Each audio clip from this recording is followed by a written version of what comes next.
Welcome to Camille's Harem, writing channel for pretty much everybody. By novice authors, originally for novice authors, but like I said, now for everyone. And today we're talking about the upcoming spring 2025 anime.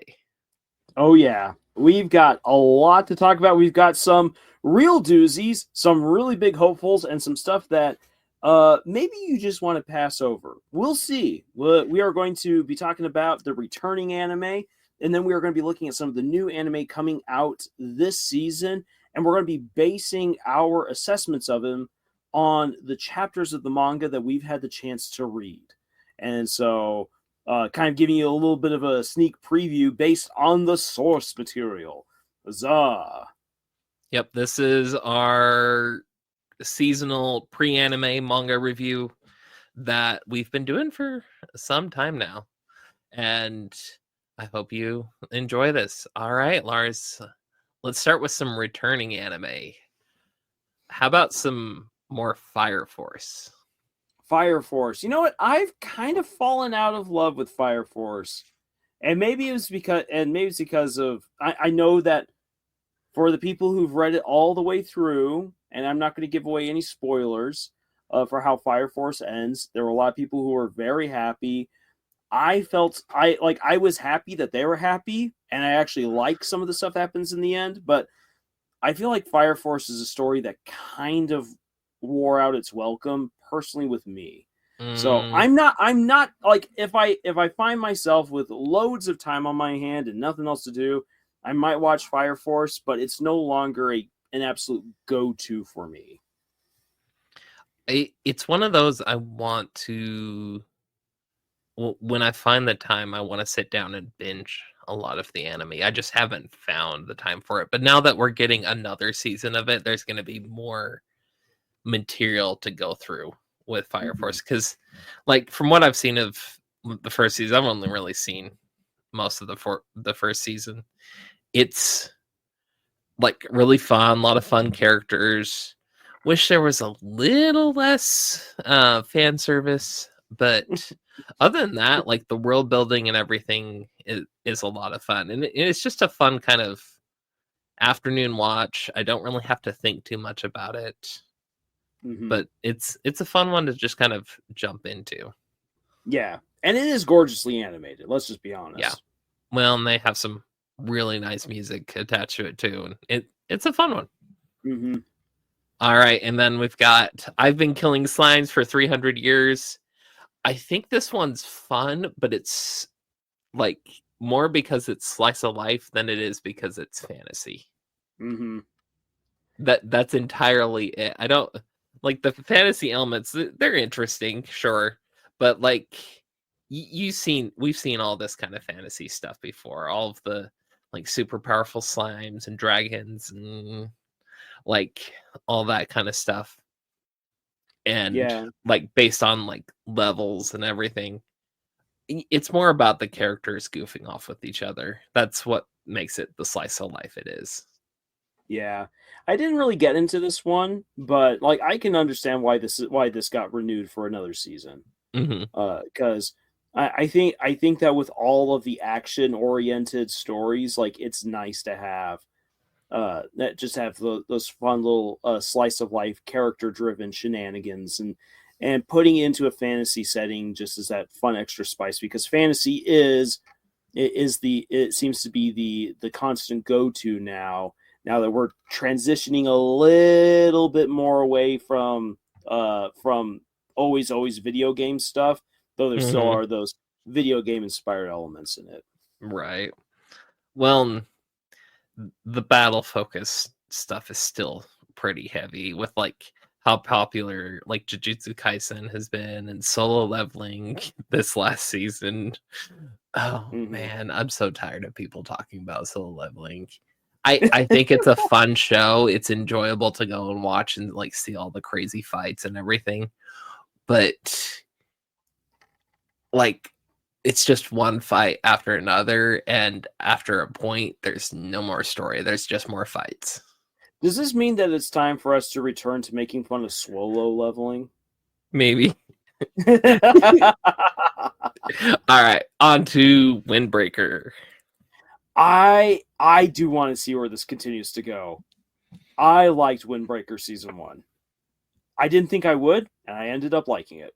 Nice. It's one I haven't really picked up, so I'll have to trust you on that one. Mm-hmm. Say, I don't know. Like it scratched the right itch at the right time for me. I'm like, oh, I actually I didn't know I needed a bunch of delinquents going around beating up people. I like this. Yeah. Oh man, like I don't know. I guess I'm too attached to have you ever heard of an anime called Great Teacher Onizuka? Like from back in the 90s. That rings a bell. Cuz like that one for me Oh is my the gosh. quintessential like delinquent manga, cuz like you've got the teacher who's the biggest rascal imaginable, and he's just he's not he's becoming a teacher for like the worst reasons possible, and still somehow ends up being a pretty good teacher. Well, a great teacher is what the tagline is, but like he pulls so much crap, but like the students he's teaching are terrible people too, so like they kind of fit each other. It's a fun ride, but like that's what I think. Windbreaker kind of, it didn't scratch that itch because I was expecting more GTO out of it. I guess that's me coming from like an old 90s anime in that sense. And the old anime really did hit the spot. Let's just be honest. I fully agree with that. I know we've had conversations on this like podcast with Nate about the opposite, and I fully disagree. Mm-hmm. Yeah, so I recently was having a conversation with a friend of mine who's not all that big into anime, but she's like, you know what? I actually do like. I really did like Vampire Hunter D. And she's like, I don't know if that's because I just love vampires so much, or because it was like an older anime that didn't have all of the big googly eyes trappings. And I'm like, well, for one thing, this is Vampire Hunter D. That's very different from something like Sailor Moon. Right. Oh man. And then our last returning anime, and there's a bunch of returning anime. I just picked out 4 of them that we could talk about. Is Go Go Loser Ranger, which I like how we're flipping the Sentai genre on its head in this one. I love the concept. It's just another one that I haven't taken the time to watch. I don't know. I thought I was really going to like Go Go Loser Ranger, but it just didn't hook me in the first season. Like I was expecting, because I like the manga well enough, but after like 2 episodes, I'm like, I'm just not feeling it. Weirdly enough, the Super Sentai knockoff / parody that we got this current season with like with the love / bond ranger that gets isekai'd, Red Ranger yeah, gets isekai'd. That's actually been like a lot of fun to watch. I think it's because it leans even more into the tropes of Super Sentai, and just shows how ridiculous they are when you throw it into the isekai genre. I love it. That's so much fun. All right. On that note, let's talk about some of the new anime coming up. So we picked out 10. We read through the manga at least, well, a couple of chapters. Usually the goal's around 5. And just kind of get an idea of like where the story starts out, what the setting is, what the characters are like, and go from there. So let's start with Witch Watch. Okay. This is my note on Witch Watch. Kiki's Delivery Service if it was written by your typical mangaka and not by Hayao Miyazaki. Oh man, I Because that's what wanted, it is. yeah, I wanted to like this more just because like the setting is fun. It has a very like important, like serious goal going into it. But then there's so much slapstick humor going on that it like can't progress the story. So like within 5 chapters, it got nowhere. Mm-hmm. And it just like there's no character progression. There's no like we didn't really learn anything new about any of the characters. We just know the one's a witch, the one's an ogre. They're living in modern everyday life, but they can't take anything seriously. At least the witch can't take anything seriously. What bugged me about this is that the dad ogre is all like, you are now going to live alone with her because she wants you to be her familiar. And it's like, oh my gosh, Mhm. why must we continue to be like, you like, we're going to put two 16-year-olds together, and we will expect them to respect boundaries and be all like blushy around each other. I'm just like, oh, this setup has just gotten so old and annoying at this point. Yeah, how contrived can you get? Seriously. And I know that Witch Watch has been around for a while. It's been around for almost 200 chapters at this point, but Hmm. still, oh my gosh. Yeah, I'm not a fan of this one. If you're into that kind of stuff, go for it. Like it has some fun jokes in it, but it just couldn't hook me with just the slapstick. hmm Now then, one that I know that you left a good note for, Man, I and love I this and next one. I'm and I'm just like, I don't know. I'm not sure if I want to commit to it. Is from Old Country Bumpkin to Master Swordsman. Okay, well, And I'm a sucker for like a good a good fantasy story where like the characters matter. And mm-hmm. in this one, like, and I'm also a sucker for those kind of stories where, like, like the movie Red with like Bruce Willis and Morgan Freeman, and like Oh have a yeah. bunch of other old guys that are like coming back out of retirement to kick butt. And Oh yeah. Right, this such a good movie. this fits into that kind of genre. The same with there's a book called Kings of the Wild, WYLD, Kings of the Wild, that very much has that same kind of vibe to it. And so this kind of scratches that itch that those stories have, because you've got this like he's an old country bumpkin master swordsman. He runs this little like swordsmanship school, and apparently a bunch of his students have gone on to like great things, and they're trying to pull him out of his anonymity into the big city to show off how great he is. And you find out he's actually really cool, Mm-hmm. like swordsman. Like he's got a lot of really cool skill to him. And I immediately, like when I first started reading this, it was all about, I'm like, okay, well, how OP is this guy gonna be? Like he's just gonna be like one punch man, but one slash guy, whatever. One slash. Yep. But it really ended up becoming just kind of this fun story about this fish out of water guy. Even though he's like really good when it comes to fights, he's not very good when it comes to like try to get around the city. But Mm-hmm. the fights, and I'm the one that like not a fan of watching all of these fights time after time after time. It got the same kind of energy I feel like that Freyrin had with like the intellectual fights, because but it applies it more to swordsmanship than it does to like magic or anything else.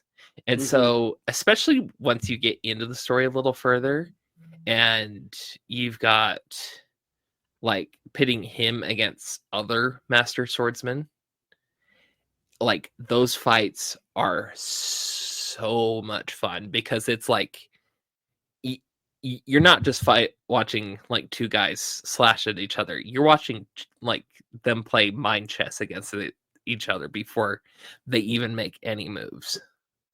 So that's kind of my pitch on it.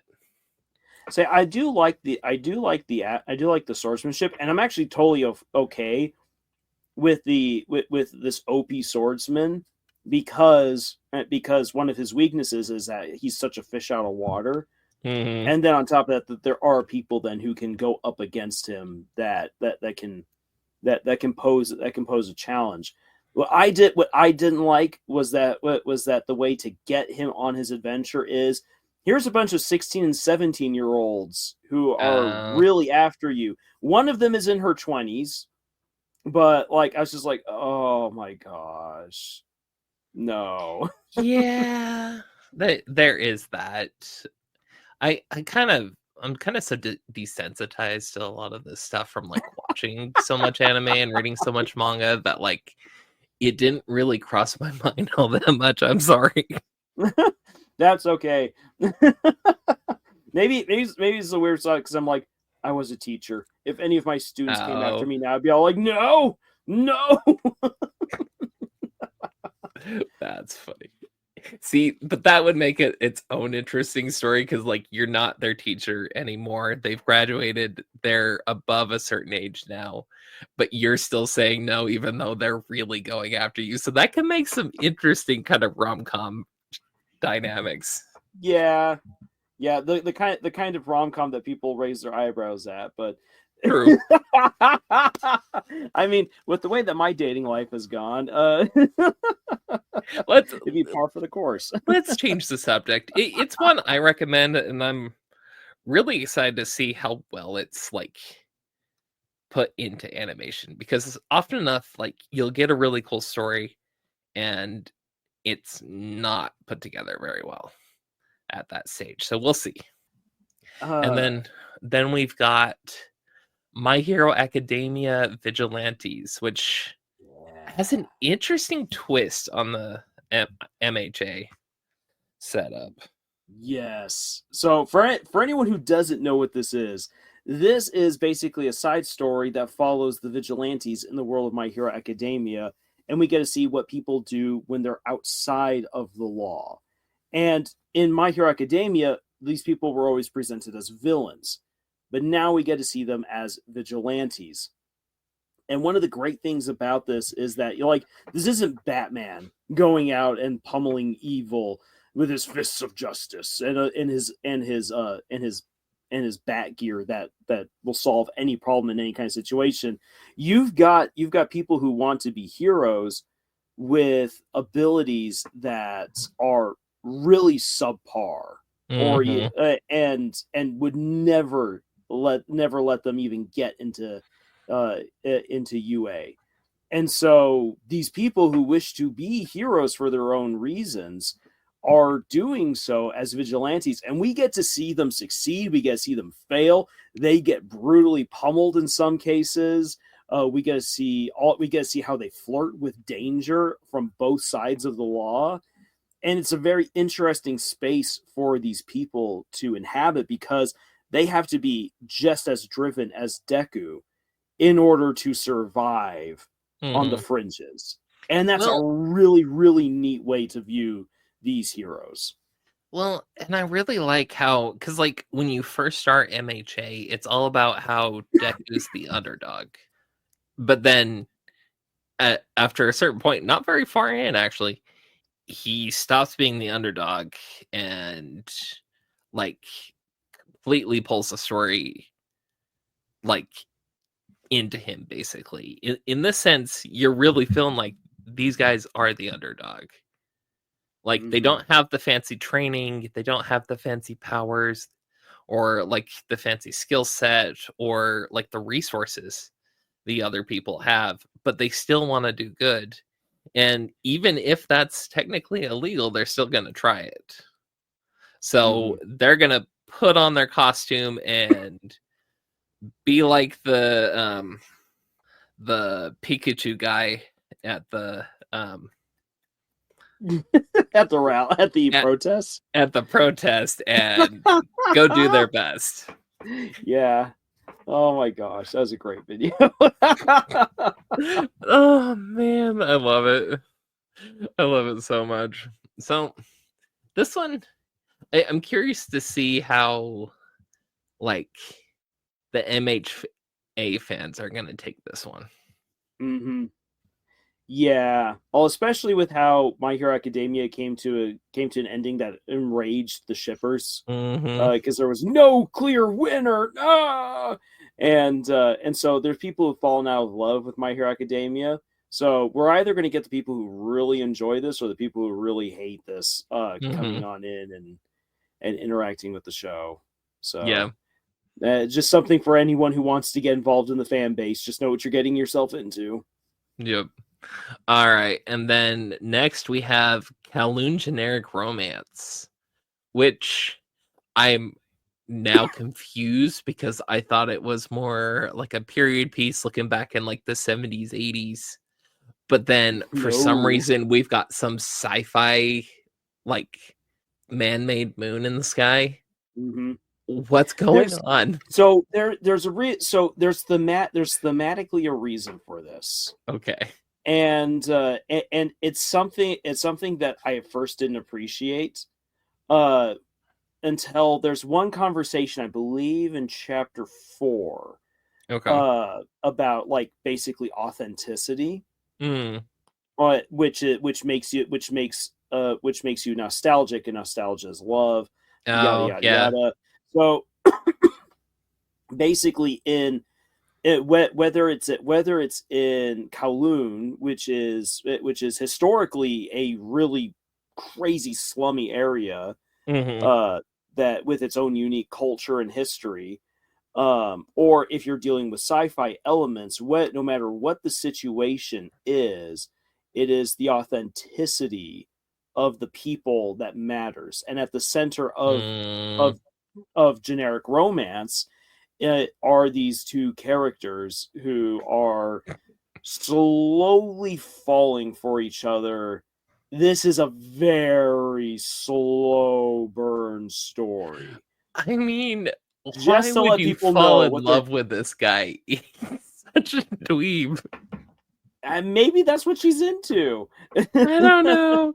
'Cause, like, there's so many times he's like, he's got the moxie, he's gonna do it, and then he ruins it for himself over and over again. Yeah, he honestly reminds me of a guy that I knew back in college, just minus the smoking habit, Mm-hmm. who could be really suave and considerate and intellectual at one moment, and then just be the biggest goober the next. And it was like at the drop of a hat. Oh no. And so there are people who are all like, yeah, this guy will never get a girlfriend, he'll never get married. He dated and then married the girl that the college football team was after. Like one of the hottest girls on campus, because the college football team wanted to date her, and this absolute goob got her. And so, like, at reading Kowloon Generic Romance, I'm like, yeah, I've seen this. I mean, not quite in the same setting that Kowloon Generic Romance builds, but like, I have met these people in real life. I mean, there's a scene like first or second chapter where like they're up on the roof smoking. It's like this really romantic sunset scene, and like they're real close to each other. You think they're gonna kiss, and then next thing you know, I quote, "You've got some nose hair sticking out," is what he says, and I'm like, "You almost had it, dude. Like you almost had it." He's such a goober. Oh my gosh. Yeah, no, this is, but like for anyone who wants to give this anime a try, this is a super slow burn, and it's all about subtext. The things that are happening, the offhanded comments and whatnot, are all leading up to that the most important thing and the most beautiful thing is just generically falling in love. You can Mm-hmm. be in the most exotic place with the most crazy things happening, and what matters most is that very real personal interaction. Yeah. And that's at It's the heart of the story. And I understand if that's mhm. something that might not be communicated the best in the Yeah. story.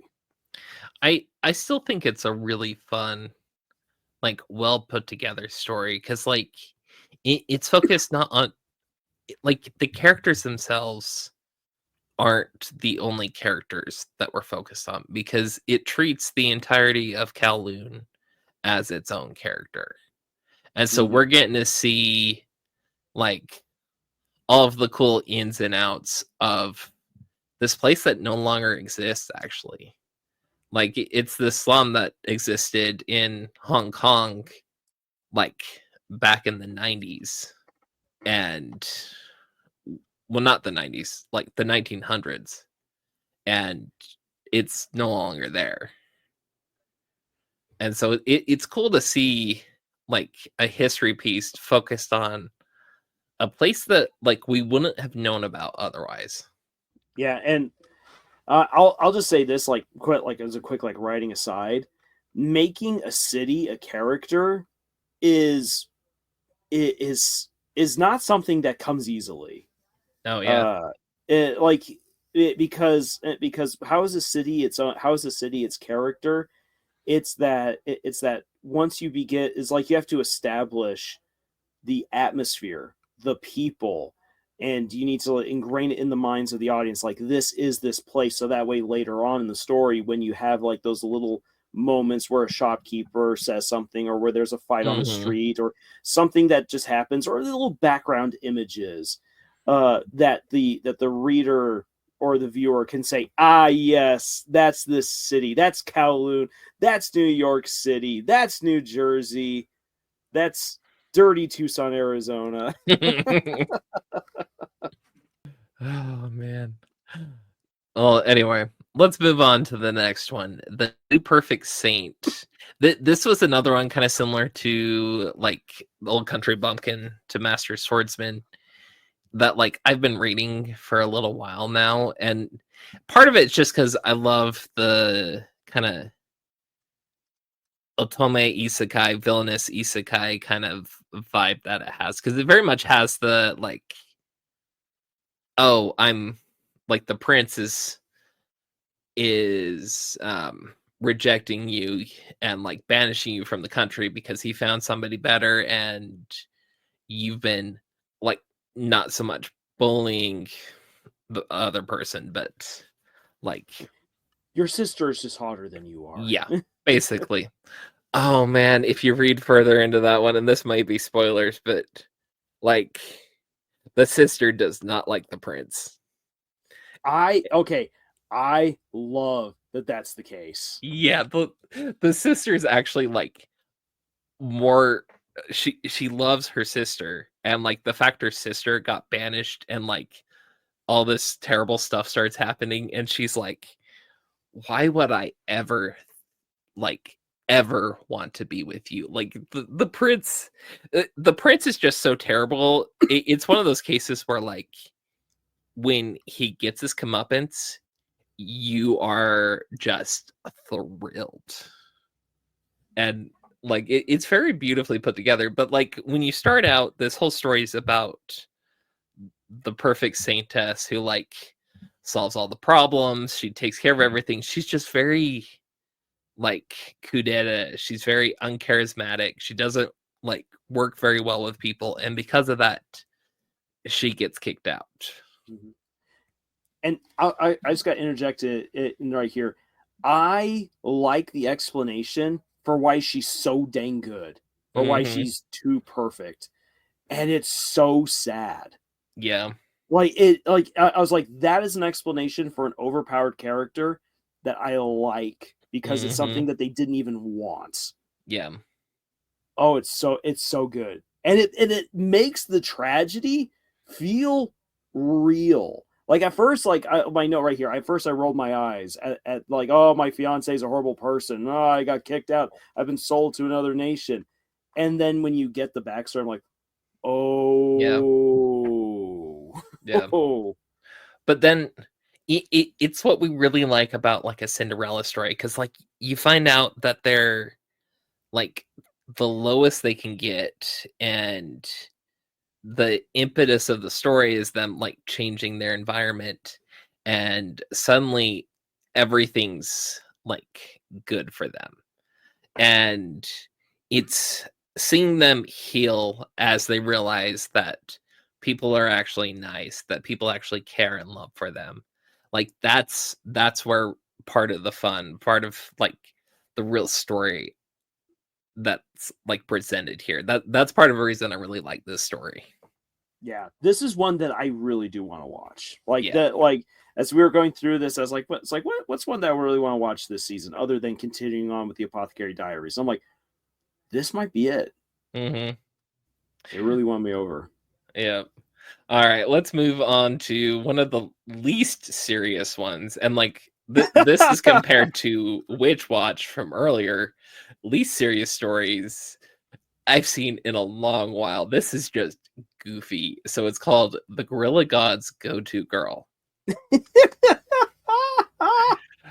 Oh, man, because like you've got this setup that fits into like the shoujo fantasy kind of setting very well, where like everybody at this like prestigious noble school has to find out which god's blessings they got, and this random girl's hoping she gets something that like will help her survive or whatnot. No, she gets the power of the gorilla god, and she suddenly becomes One Punch Man. Oh I my mean, she gosh. doesn't lose her hair, but I wouldn't be surprised. But this story feels like the Otome games that like so many, like, oh, I was reincarnated as a villainess, like Hmm. kind of like drops you on into, because we finally get the setup of, okay, so here's our heroine, and here's all of the cute boys who could be her love interests, and of course the manga already lets you know by chapter 2 who the main boy is. So it's Hmm. like, okay, like it feels like it, like as far as a potential romance goes, you're like, yeah, we already know where this is going, but we're not here for any potential romances. You're here to watch this girl just wreck everything because she's too dang strong. I mean, this is one of those that I'm going to enjoy more watching like little clips of than actually sitting down to watch the actual show. Yeah, I can see that. Oh man, because like there's shows like that. Like I've never sat down and watched all of Nichijou, but it's one I love to watch all these like little tiny clips here and there that pop up on like YouTube or TikTok. And I just feel like it fits into that kind of genre for me like very well.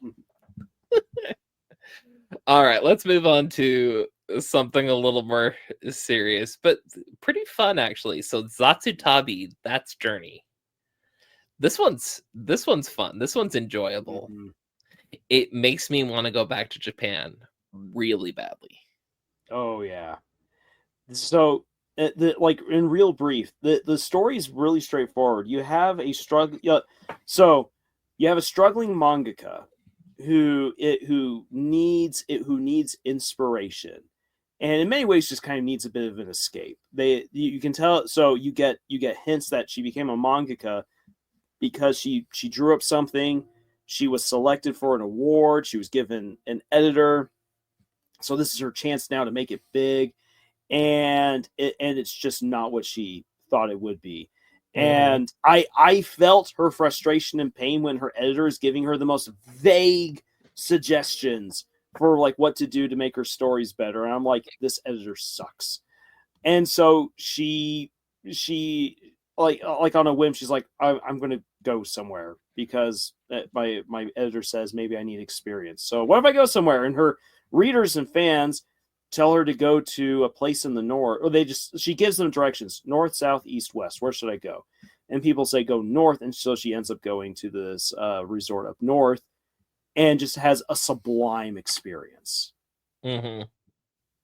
and it's beautiful to read. Yeah, well, I'm really excited to see it animated because I feel like with a story like this, the focus is on like not just the character, but like the places they're going to. And it's part of this whole thing in like anime that you see where like part of the reason they made this manga in the first place was to inspire people to travel to the places that they go to. Mhm. And that's why like there's a full-on thing called anime tourism now where people end up going to like the places shown in the anime. So like the movie Your Name, like the stairs, like people go to that place all the time just because they've seen the movie. There's one anime that's entirely based around this called Sakura Kingdom, and it's entirely focused in this one little rural town that like actually exists, that is just trying to get people to go and see the town for real. Though that one I had fun with, especially with the old guy trying to pretend to be a chupacabra. That one was fun. All right, let's move on. We have Rock is a Lady's Modesty. Oh, this one. I actually enjoyed this one, but more because of the characters' interactions. Because you've got like I was expecting something along the lines of, oh, it's a rich ladies' school, but something more along the lines of like Kowloon. No, it is not like Kowloon. These two fight, like almost physically and violently fight over their music, and it's hilarious. It's like what you expect a pair of teenagers starting to band to be like. Oh my gosh, yeah, these girls rocking out to like unleash all of their pent up aggression and feelings, while they're at this prim proper school, and they both, and it's not just simply to release, like they are actually very interested in rock music and heavy metal, and Well, it's just great. I wouldn't call it. Well, I mean, they do mention some like heavy metal and like rock bands, but like when they give you the name of actual songs that they're playing, it's a specific Japanese genre called math rock. Oh. And it's not what you expect, because like they're laying out like the Red Hot Chili Peppers and Led Zeppelin, like they're talking about them in the story, but when they play these songs, it doesn't make me think of those bands, because it's very, I don't know, because like you see them like thrashing on the guitar, really banging on the drums, and that is not the vibe I get from the songs when I actually went and listened to them, because they were a lot more like easygoing and chill kind of thing, kind of idea. Oh my gosh. Oh, how is this going to be animated? I don't know. I'm curious. Yeah, I'm really curious to see how they handle it. I do really like the characters. I like the conflict the main character, the twin-tailed girl, has, because she's like trying to be prim and proper because she wants to protect her mom, but she can't get away from her love of the guitar. And they're like, it's conflicting interests, and like that's very interesting to watch. There's a part later on. I don't know how far you've read. And it read like this is like a little like brief insight into like one scene where the mom is all like, "I'm so glad that you've given up on the guitar and Oh like yeah, you're I've playing read a that. proper stringed instrument." And she's like, "Yes," and she's like, "I will be great at both the violin and the guitar. I'll do this for you, Mom, but I'm also doing it for me." And I'm like, that's a very teenage way of thinking, and I like it. Yep. Oh man. All right, let's move on to the next one. So this one's not based off of a manga, but I felt like we should talk about it anyway. So it's Anne Shirley. So it's an anime based off of the book Anne of Green Gables, which I I think it's fun because like Anna Green Gables, like from what I remember reading that one, it's a pretty good series, actually. Like there's some very interesting characters, there's some like really fun humor to it. It has one of the, in my opinion anyway, one of the original like enemies to lovers that actually does it well. And because like, and it still kind of drives me nuts because like you've got the schoolboy who sits behind her, keeps pulling her pigtails, and but then they grow up and fall in love, and she has the option of like the rich guy, but she goes with the guy who used to bully her. And I'm like, what happened? I don't know. Yeah. I just wanted to point this one out just because I thought it was fun. Well, and I like, I do. Here's the thing: is I really do like this in the spirit of what I think more people should do Mm-hmm. in terms of like telling stories across cultures. Is Yeah. that it's absolutely fine to look into some other countries or cultures like older stories and say, I want to adapt that. Yeah. especially here in the States, we've now become so adverse to like, oh, it's going to be cultural appropriation. But I say, like, there's a way of there's a way of adapting other people's works where you are still being considerate. Mm-hmm.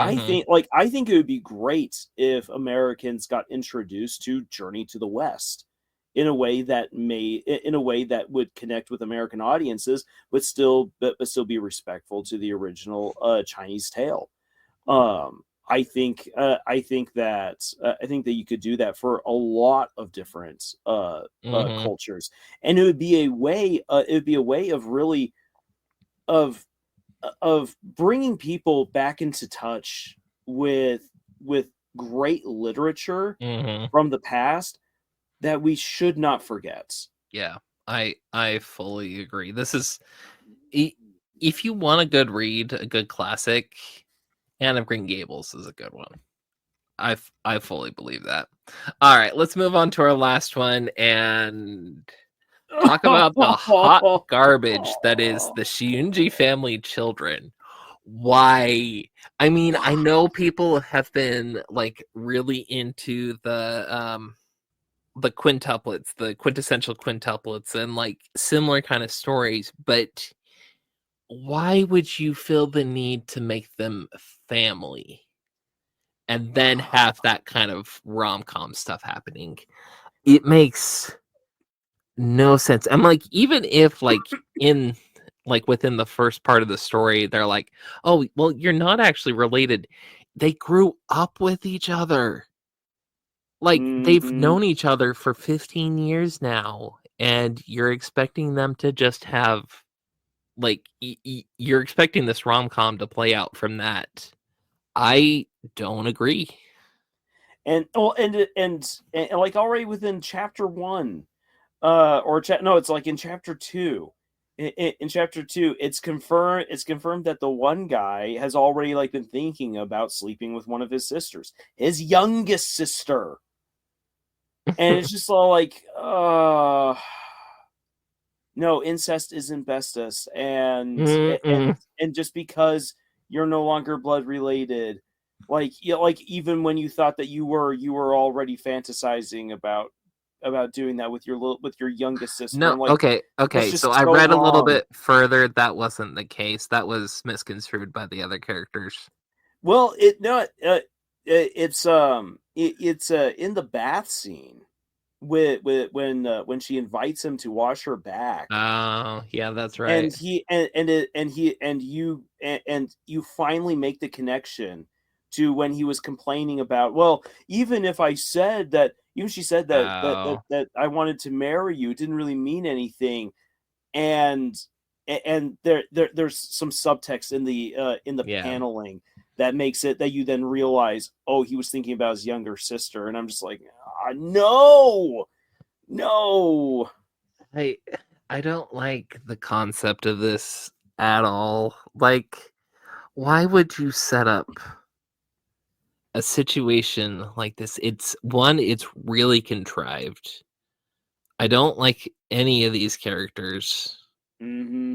And like you're just setting up a situation where it's you're you're creating complicated family dynamics. Like these people had a trust system built around them from like growing up with each other, and you're destroying that. And it's not fair to any of the people in this family. Yeah. So like really the big bad of the story is the father. Mm-hmm. But like none of the characters are innocent because they all fall into the trap. Yeah. They're all awful. And yeah. It's just no, I'm not a fan. I'm not a fan of this particular setup. Like if you to draw it to actually draw a comparison, yes, in this case it's actually really comparing an apple to an orange. Mm. But there is there's a manga which I can't remember its full title. I know that part of it is Hiragi, and it's about this boy who gets adopted into a family, and so he's like, "Yay, I've been adopted, woohoo!"